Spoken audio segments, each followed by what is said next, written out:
Petrol pump लुटीची घटना ताजी असतानाच शनिवारी पहाटेच्या सुमारास कळंब शहरातील टायर तसेच सिमेंटचे दुकान फोडून रोख रक्कम तसेच साहित्य लंपास केले। या घटनेमुळे व्यापाऱ्यांमध्ये भीतीचं वातावरण निर्माण झालंय।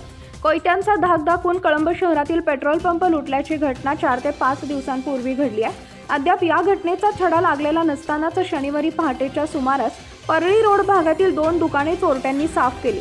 टायर आणि सिमेंटचं दुकान फोडून रोकड तसेच साहित्य लंपास केले। चोरीची ही घटना शनिवारी सकाळी उघडकीस आल्यानंतर कळंब पोलीस घटनास्थळी दाखल झाले। चोरट्यांचा माग शोधण्यासाठी श्वान पथक स्पॉटवर तैनात करण्यात आले होते। दरम्यान यापैकी एका दुकानामध्ये सीसीटीव्ही कॅमेरे होते। या कॅमेऱ्यात 4 ते 5 चोरटे कैद झाले।